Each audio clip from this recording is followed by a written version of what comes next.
Muy buenas noches, mi nombre es Miguel Ángel Escobar Jiménez. Actualmente estudio en la Universidad Virtual del Estado de Guanajuato, ¿verdad? La licenciatura en Derecho.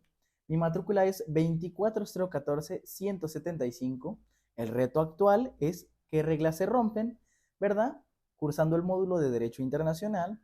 Y bueno, mi asesora se llama María Elena Santaella Verdejo. El nombre de la película que se escogió para realizar esta actividad fue Francotirador. En la película de francotirador o American Sniper, narra la historia de Chris Kyle, un francotirador de la Marina de Estados Unidos que participa en la guerra de Irak. A través de la película se pueden identificar varios conceptos de leyes internacionales y respeto a la soberanía de otros países. Pero bueno, a continuación vamos a hacer un pequeño análisis acerca de estos elementos, como lo son los tratados, leyes, organismos internacionales que se presentaron en la película. Como punto número uno tenemos el derecho internacional humanitario. Durante la guerra en Irak, las acciones de los soldados, incluyendo a Chris, se rigen por el derecho internacional humanitario, que busca proteger a civiles y heridos durante los conflictos armados. Esto se refleja en la película cuando Chris debe distinguir entre quienes sí son amenazas y quienes no, para evitar dañar a personas inocentes. Los francotiradores como él tienen una gran responsabilidad, ya que un error podría significar una violación a estas normas, especialmente si afecta a las personas que no participan en la guerra. Como punto número dos tenemos la soberanía de Irak. La presencia de Estados Unidos en Irak, mostrada en Francotirador, entra en un conflicto con la idea de soberanía, que es el derecho de un país a manejar sus asuntos sin que haya interferencia externa.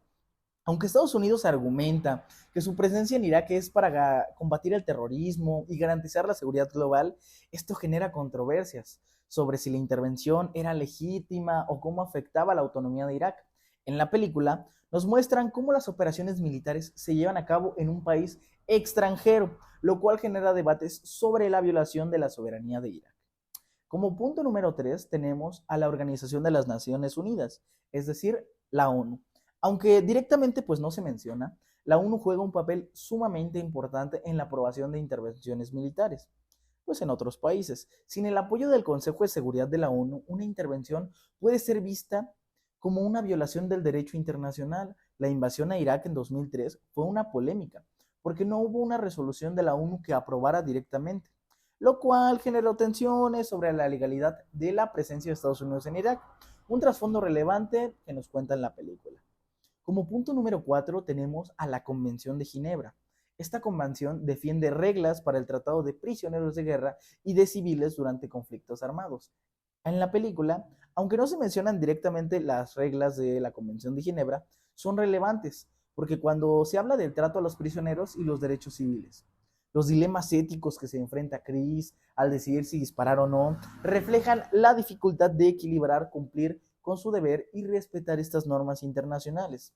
Para concluir, podemos decir que Francotirador nos hace pensar en lo importante que es respetar la soberanía de los países y las leyes internacionales, especialmente en tiempos de guerra. Respetar la soberanía significa evitar conflictos innecesarios y mantener la estabilidad entre naciones. Intervenir en un país sin permiso puede ser visto como una violación del derecho internacional y causar el sufrimiento a la población civil, como se ve en la destrucción que enfrenta Irak en la película.